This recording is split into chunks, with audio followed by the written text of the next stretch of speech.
a man. Well, please yourself.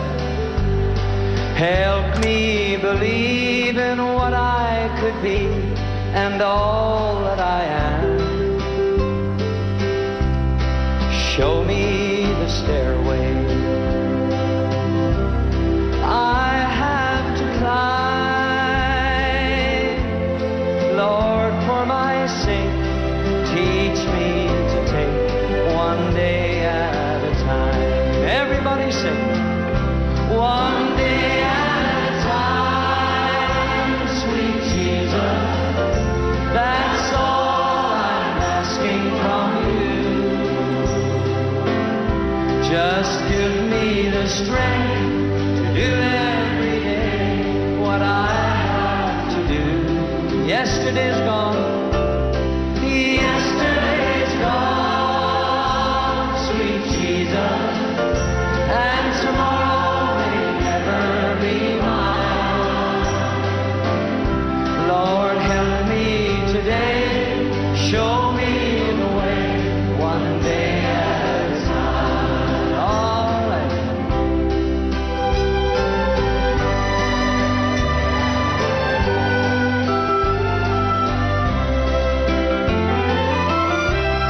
Do you remember when you walked among men? Well, Jesus, you know if you're looking below, it's worse now than then. They're pushing and shoving and crowding my mind. So for my sake, teach me to take one day at a time. Let's hear you sing now. One day at a time, sweet Jesus. That's all I'm asking. That's all I'm asking from you. Just give me the strength. Just give me the strength to do every day what I have to do. Yesterday's gone. Yesterday's gone, sweet Jesus, and tomorrow may never be mine. Lord, help me today, show me the way, one day at a time. Lord, help me today, show me the way, one day at a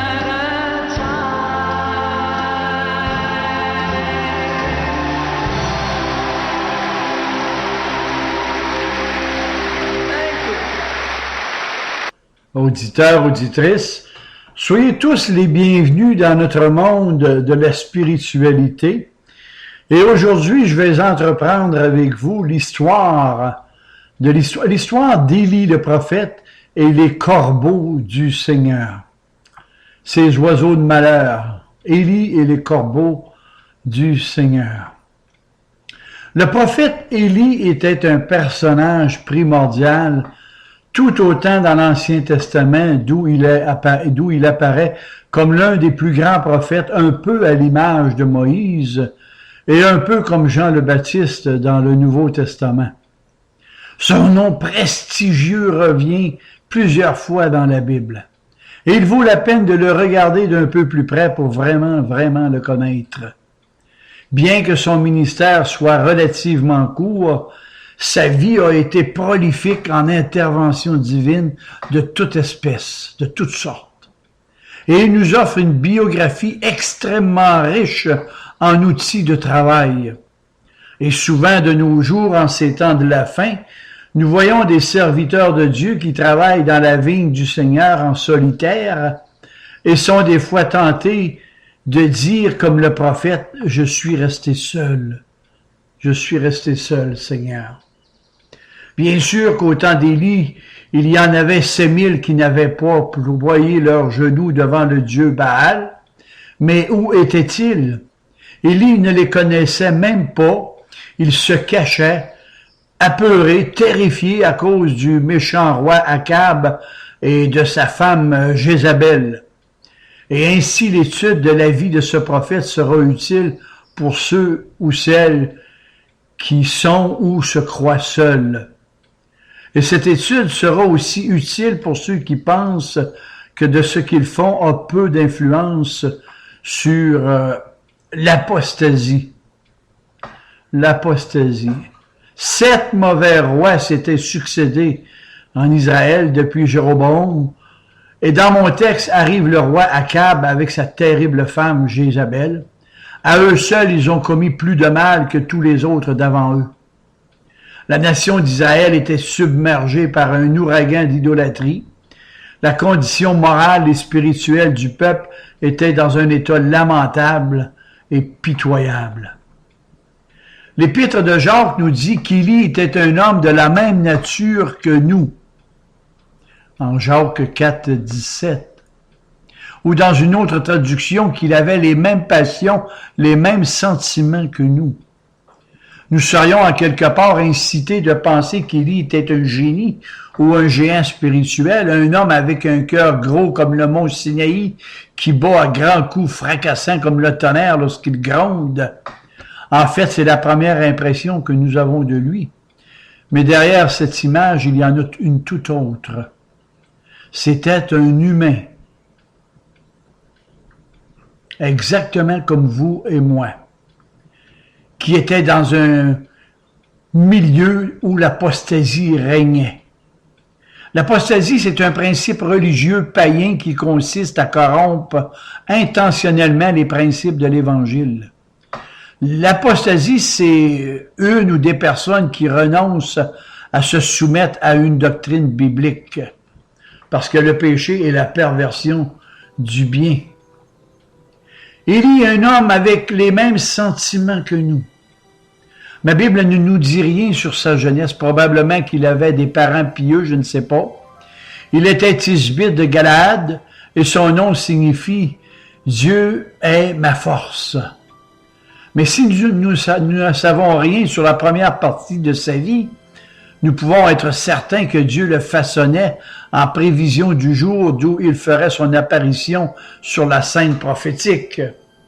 Souvenez-vous que c'est dans le sein de sa mère que l'apôtre Paul, que Saul de Tarse avait été mis à part pour le service de Dieu. Et dès lors, toute sa vie, jusqu'à la haine des chrétiens, tout a contribué pour le service duquel Dieu l'a appelé. Et je pourrais témoigner de la même chose lorsque je me remémore dans mon cœur ma vie passée, à mes années ténèbres d'autrefois, aux chemins par lesquels je suis passé, dont ma honte surgit. Bien que n'étant pas connu de Dieu, aujourd'hui, avec un recul, je dois reconnaître que Dieu était à l'œuvre et que tout a servi pour me préparer à son insu au service de sa majesté divine dans sa vigne.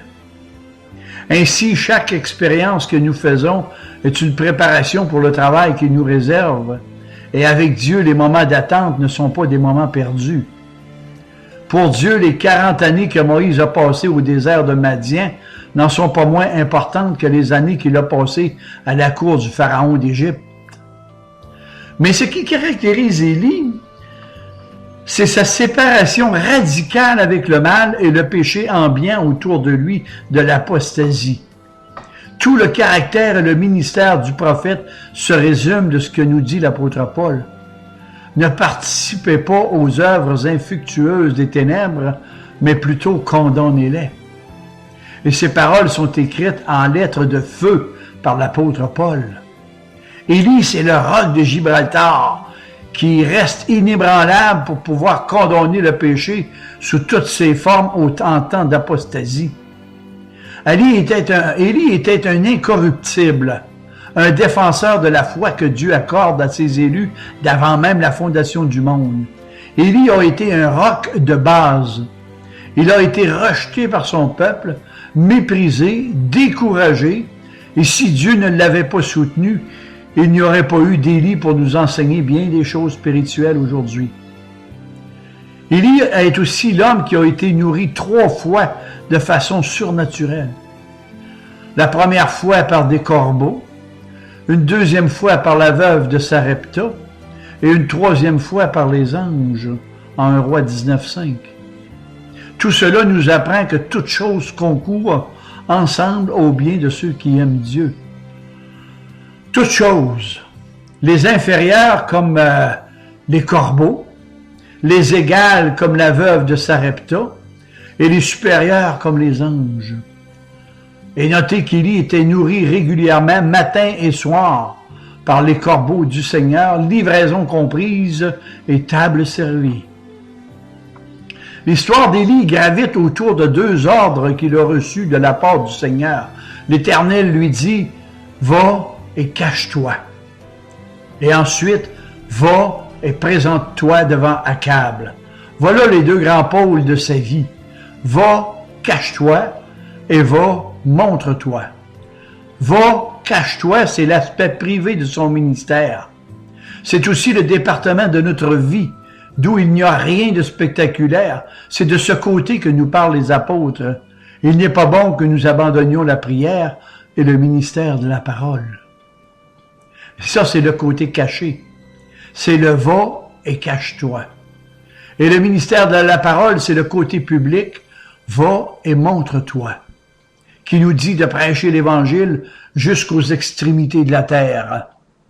Pierre place en première ligne la prière après la prédication.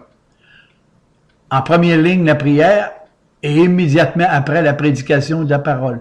La leçon à retenir, c'est de ne jamais parler aux hommes sans au préalable avoir parlé à Dieu auparavant. Et sur ce dernier point, bien, je vous propose le sermon 31, la prière de l'âme. Et vous me reviendrez encore là-dessus. Pourquoi au torrent de Kérit? Cache-toi au torrent de Kérit. La première raison, c'était pour le protéger des réactions négatives qui n'allaient pas manquer. Écoutez le message du prophète de malheur et vous allez comprendre les réactions qui vont suivre. Il a annoncé 3 années de sécheresse dans un pays qui dépendait de la pluie pour survivre. Ce message était né dans la prière du prophète qui dit pas de pluie, bien dit sécheresse. Qui dit pas de pluie, famine. Et la suite, c'est la perte de toute culture agroalimentaire, la perte d'animaux, la perte de vie humaine. Bref, c'est le chaos dans le pays. Mais de ce qu'il y a le plus important à considérer, c'est que le prophète demandait tout simplement à Dieu d'honorer sa parole donnée à Moïse antérieurement. Gardez-vous de laisser votre cœur se faire séduire par le mal.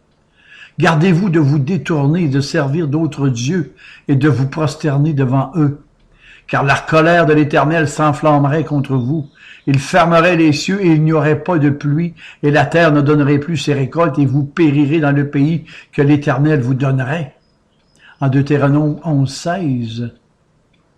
C'était en fait l'accomplissement de la loi. Et la situation d'Israël était sans remède. Ils avaient atteint le point de non-retour.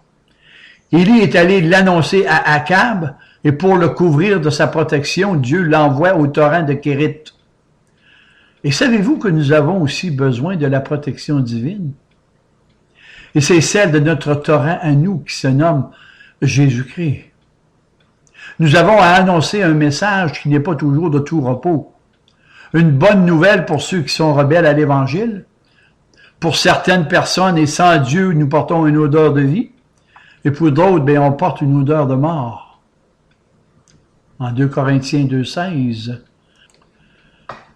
Je dirais que tous les porteurs de ce message s'exposent comme Élie à des réactions violentes et à la désapprobation assurée de la part du prince des ténèbres. C'est pourquoi Jésus a dit à Pierre, « Satan vous a réclamé pour vous cribler. Mais j'ai prié pour toi, afin que ta foi ne défaille pas. » La deuxième raison pour laquelle Dieu l'envoie au torrent de Kérit, c'était pour le préparer pour d'autres services. Dieu avait en réserve des tâches beaucoup plus grandes pour son prophète. Et cela nous est illustré dans la préparation graduelle d'Élie dans les 3 repas qu'il a pris. Premièrement, les corbeaux. Deuxièmement, de la veuve de Sarepta. Et troisièmement, des anges. Les corbeaux du Seigneur. Vous êtes-vous déjà demandé quelle opinion Élie avait des corbeaux avant d'être nourri par eux? En ce qui me concerne, il ne devait pas penser grand-chose de ces oiseaux de malheur. S'ils seraient des humains, ces oiseaux auraient dans leur cœur tous les péchés d'Israël. Au départ, il faut dire que ce sont des charognards, des voleurs, des vantards, des hypocrites. Ils sont rusés et depuis, dans l'Ancien Testament, ils étaient classés parmi les animaux impurs. Élie n'aurait jamais eu l'idée de s'en faire cuire un. D'abord, cet oiseau peut vivre jusqu'à 40 ans. Leur chair est coriace et je vous défie d'essayer d'en prendre un vivant. Ils ont plus d'un tour dans leur sac et bonne chance. Mais après que les corbeaux eussent nourri Élie, ce dernier dut les regarder certainement d'une autre manière, ne croyez-vous pas? Nous avons aussi cette tendance de considérer impurs et intouchables tous ceux qui ne pensent pas comme nous, c'est-à-dire d'être pleins de tendresse et de tolérance envers les pécheurs qui nous côtoient. Je ne dis pas envers le péché. Et sur ce point, je vous propose aussi le sermon 49 sur mon site « Comment entendront-ils » Et encore là, vous me reviendrez là-dessus. Non seulement le prophète n'a plus jamais vu un corbeau du même œil, mais surtout ne les a plus jamais entendus de la même oreille. C'est presque certain qu'en quelque part, Élie a dû être agacé en entendant crier toute la journée l'oiseau le plus évangélique du monde. On nous dit que le langage de cet oiseau de malheur est le croassement. Croix, croix, croix, croix. Mais dans ces croassements, il y avait quelque chose qui lui rappelait la grâce que Dieu lui avait faite, comme nous d'ailleurs. Mais dans le fond de moi-même, j'aime mieux le doux roucoulement de la colombe que le cri, le croassement de ce vulgaire corbeau, vantard de la fable de M. de La Fontaine, qui dans son bec tenait un fromage. La troisième raison pour laquelle Dieu a envoyé Élie au torrent de Kérit, c'est qu'il veut le conduire beaucoup plus loin. Il le conduira vers les païens. Élie ne regardera plus les corbeaux du même œil, mais en plus, il ne regardera plus les païens de la même manière. Et notez aussi qu'au fur et à mesure qu'Élie s'éloigne de ceux qui sont supposés appartenir à Dieu par les promesses, les alliances de la loi, Élie se rapproche de ceux qui sont en dehors des alliances. Et dans tout cela, on peut y voir par anticipation les traces du Maître. Jésus qui laisse tomber des germes de sa grâce auprès de la Samaritaine, de la Cananéenne, du centenier romain, Pierre avec Corneille, Philippe avec l'Éthiopien, Paul qui dans ses voyages, qui sème l'Évangile avec toutes ces traînées d'églises naissantes, et de tout ce que vous pouvez rajouter, chers auditeurs et chères auditrices. Élie était un prophète non seulement par ses paroles, mais il l'est aussi dans sa personne et dans sa vie. Et la pleine réalisation de ces expériences se retrouvera plus tard dans les merveilleux chapitres de Paul aux Romains. Retenez Romains 11, que je vous propose d'aller voir. Paul nous parle de la chute d'Israël et de l'accessibilité des païens au salut gratuit du Seigneur. En fait, Dieu se tourne vers les païens qui font partie de l'Israël céleste, choisi de toute éternité d'avant même la fondation du monde. Élie chez les corbeaux et Pierre chez les païens. C'est un peu, je dirais, l'embryon d'où Pierre voit une nappe descendre du ciel remplie d'animaux impurs et Dieu lui dit « Ne regarde pas impur ce que moi j'ai déclaré pur. » Élie chez la veuve de Sarepta. C'est Pierre qui est envoyé chez un païen, un fabricant d'armes, un centurion nommé Corneille, que vous connaissez l'histoire beaucoup mieux que moi. Ah oui, notez aussi que dans mon texte, ce n'est pas le fruit du hasard que la vision de Pierre arrive à l'heure de la prière. Il était en prière lorsqu'il a vu cette nappe remplie d'animaux impurs. Et de là, l'Évangile sera transporté vers la Samarie et aux extrémités de la terre. Auditeurs, auditrices, je ne voulais pas écrire la 4e raison. Pourquoi que Dieu l'a envoyé au torrent de Kérit? Je ne voulais pas l'écrire, mais je l'ai écrit pour vous. Et je vous avoue bien humblement que j'hésitais vraiment là à écrire la 4e raison pour laquelle Dieu a envoyé son prophète vers le torrent de Kérit. Et là, la situation est très, très grave. C'est que dans les temps d'apostasie, Dieu retire ses prophètes. Les prophètes ont toujours été envoyés pour ramener le peuple vers Dieu dans les temps d'égarement. Mais lorsque l'égarement tourne à l'apostasie, il se passe ce que nous dit le psalmiste.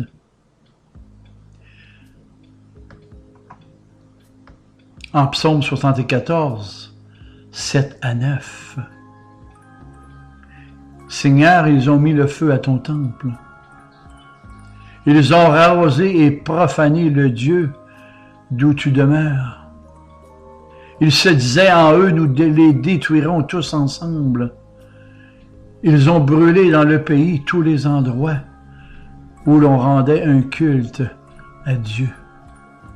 Plus de signes miraculeux, plus de prophètes, et personne parmi nous qui peut nous dire combien de temps tout cela durera. C'est ça, l'apostasie. Oui.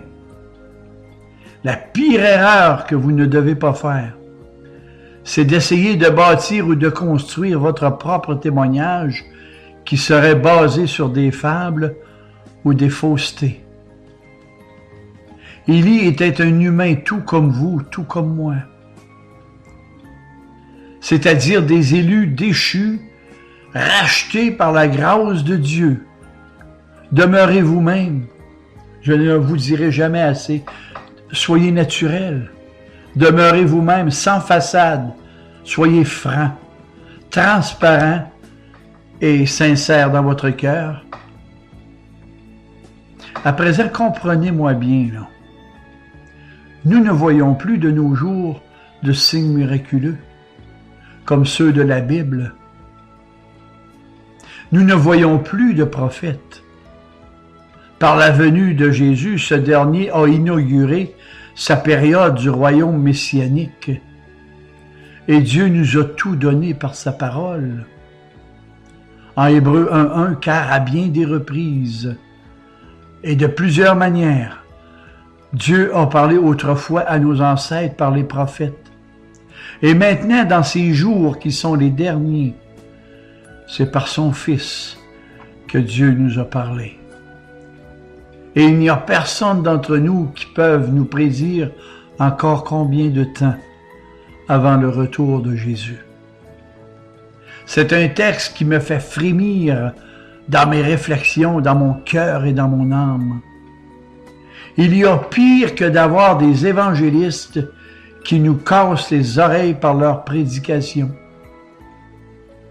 Il y a pire dans les églises chrétiennes que des anciens qui nous enseignent toujours les mêmes choses. Et le pire de tous les pires, c'est justement de ne plus en avoir du tout. Oui, ces serviteurs que Dieu nous a envoyés, dont on a méprisé la parole, qu'on a rejeté, échangé pour des clubs sociaux dans les églises ou autres sous forme de divertissement. Croyez-moi en ces temps d'apostasie, et le jour vient à grands pas, d'où Dieu retirera ses serviteurs, et il enlèvera aussi la connaissance de sa parole.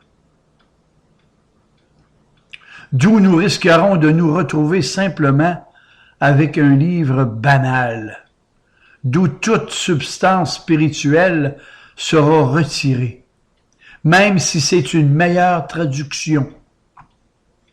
Dites-vous que si Dieu lui retire sa lumière, la Bible deviendra obscurité. Oui.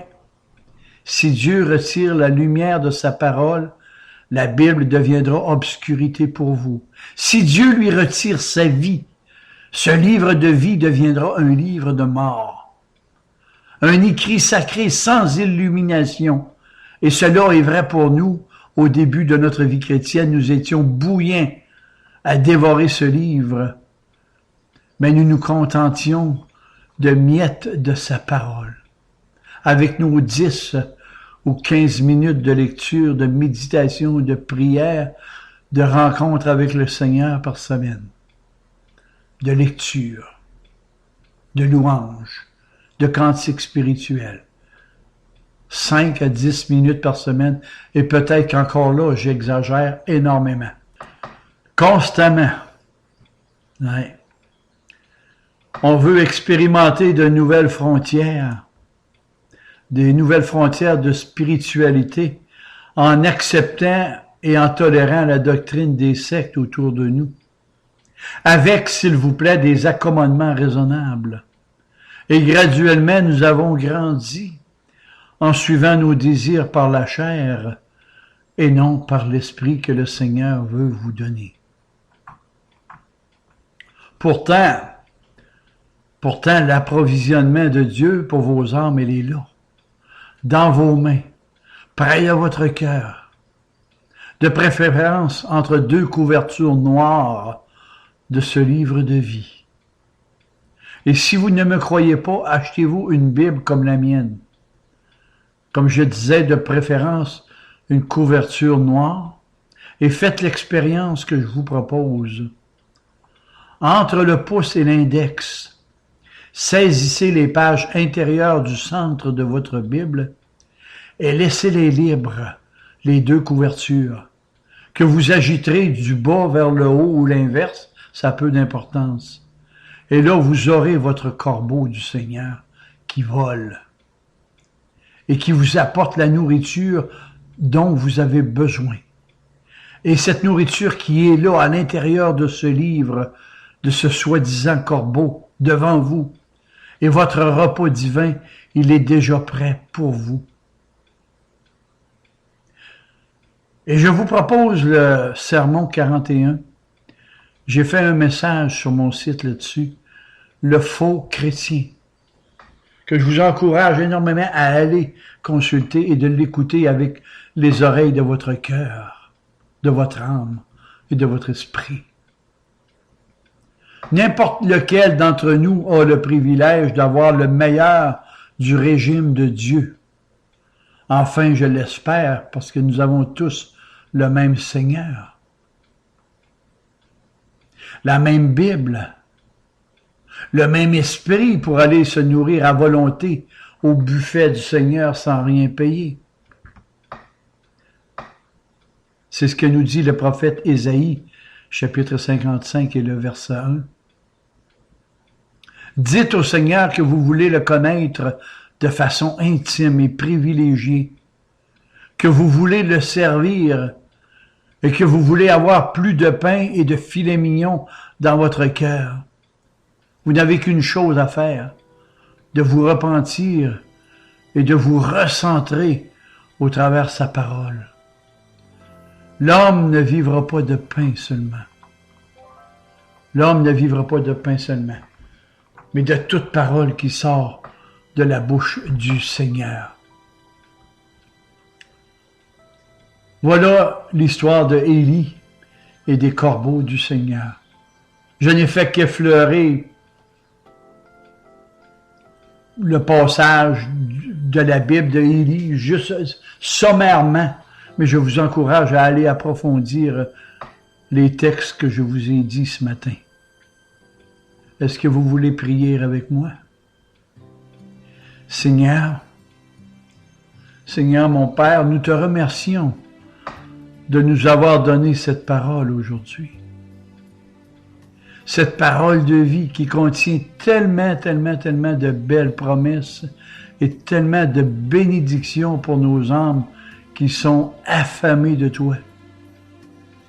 Nos cœurs sont asséchés de la parole à cause de l'apostasie, à cause de notre indifférence, à cause de notre fidélité face à toi.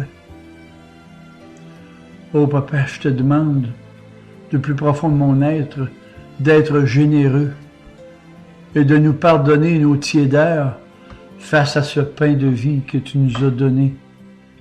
Tu as pris la peine de vider ton ciel de ce qu'il y avait de meilleur dans ton ciel pour nous envoyer ton cher Fils Jésus-Christ. Oui, Papa, aie pitié de nous et restaure nos âmes amaigries par ces légumes divitaminés de l'Égypte qui n'ont aucune saveur, aucun élément nutritif pour nous. Tu nous as fait sortir de ce pays-là, Seigneur, pour nous amener dans un royaume qui dépasse même notre entendement. Ô Papa, crée en nous un désir assoiffé de devenir semblable à ton Fils, à son image. Nous nourrissant à tout instant dans les banquets de ton cœur qui sont ta parole. Nous voulons tous ce renouveau spirituel. Nous voulons tous ce rafraîchissement spirituel afin de nous désaltérer et de succomber dans l'ivresse de ta sainteté. Seigneur, nous te prions de nous aider à venir là, à tes pieds, comme Marie, et de prendre la bonne part, à tes pieds, à la bonne place, pour entendre tes enseignements, tes encouragements, et même tes reproches passionnés d'amour pour nous. Ô Dieu, prends tes deux grands bras amoureux, Seigneur. Enserre nos âmes et fais-nous un beau câlin comme toi seul peux le faire pour nos âmes. Merci, Papa, pour ce si grand privilège que tu nous donnes afin de nous approcher de toi, au pied de toi, la majesté céleste, le grand monarque du ciel, nous approcher de toi en prévision de notre séjour dans tes tabernacles éternels. Et tout cela sans un rendez-vous de ta part, parce que ta parole me dit que tu es toujours disponible pour chacun de nous et que tu es toujours heureux lorsqu'on s'approche de toi. Seigneur, prends mon âme sur ton cœur et rappelle-lui notre prochain rendez-vous et le plus tôt possible. Du fond de mon cœur, de mon âme, je t'aime, Papa. Que le Seigneur vous bénisse. Amen et Amen.